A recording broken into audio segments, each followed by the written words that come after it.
Already court को misguide कर चुके हैं। उन लोगों ने जो भी बातें कही हैं मेरे बारे में कि अर्शी खान जो है वो आने को मना करती है, तो ऐसा बिल्कुल भी नहीं है। और मैं वो कोर्ट में भी बात कहूंगी कि मैंने कब मना किया, क्योंकि मेरे पास ईमेल आईडी है, उसके सारे प्रिंट आउट है, मैंने जो बातचीत की है उनसे वो है। और शायद मेरे मैनेजर के पास उस चीज़ की रिकॉर्डिंग भी होगी, मुझे उससे बात करना पड़ेगी कि उनकी जब जब बात हुई है तो उस चीज़ की रिकॉर्डिंग है, वो मैं कोर्ट में जज साहब को दिखाऊंगी कि हाँ देखिए मुझसे बोरीवली पुलिस स्टेशन से सिर्फ इतनी बात हुई है। लेकर साहब ने सिर्फ मुझे रात में आने के लिए कहा है, मॉर्निंग में मैंने आने के लिए उनसे गुजारिश की कि मैं मॉर्निंग में आती हूँ, लेकिन उन्होंने मना किया। तो फिर मेरे हिसाब से जो भी है वो उन्होंने कोर्ट को एक गलत मैसेज दिया है कि अर्शी खान झूठ बोल रही है। शायद वो मैं तो क्लियरली बोलती हूँ कि लेकर साहब बिक चुके हैं और उन्होंने जो भी झूठ बोला है तो वो सामने है। तो उन्होंने कोर्ट में सिर्फ ये जताना चाहा है कि अर्शी सिर्फ बातें ही बातें करती है, लेकिन अगर उसको इंक्वायरी के लिए बुलाया जाता है तो वो साफ मना करती है। कोर्ट में भी कभी जाने वाले आप?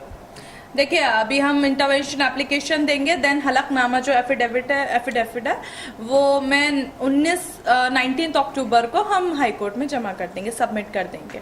अच्छा, राधे वहाँ पर एक आरोप भी लग रहा है कि उनके संस्था में जो काम करते जो लड़कियां होती नाबालिग होती है, तो उस पर क्या आपका कमेंट है?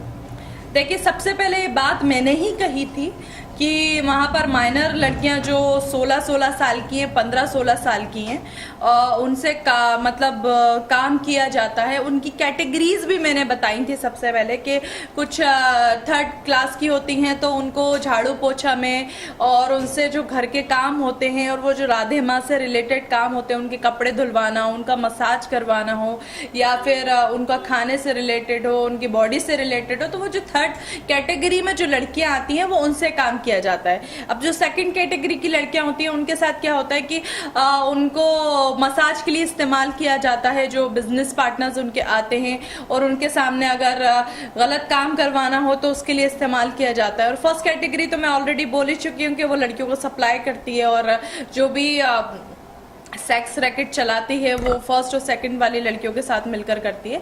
हाँ ये है कि जो मेरा कहना ये है कि जो 14-14, 15-15 साल की लड़कियां, उनके माँ बाप उनको राधे माँ के दर भेजते हैं कि शायद हमारी लड़कियां फ्यूचर में कुछ कर पाएं, कुछ गुण उनसे हासिल कर सकें ताकि वो आगे बढ़कर कुछ अच्छे काम कर सकें।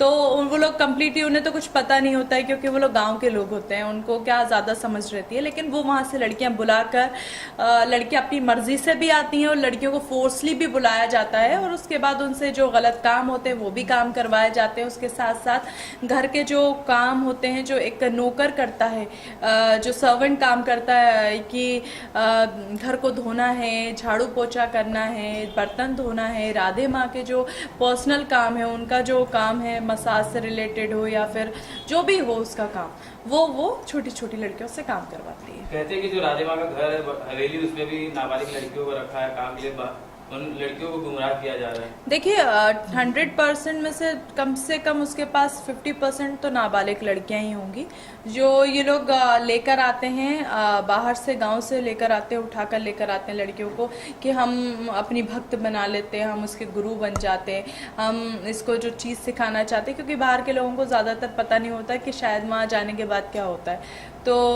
बस यही है कि छोटी छोटी लड़कियों को लाया जाता है, उनको बेवकूफ़ बना के घर का काम करवाया जाता है, राधे माँ का काम करवाया जाता है, और जो एक नौकर काम करता है वो सब छोटी छोटी लड़कियों से करवाया जाता है। Thank you. Thank you.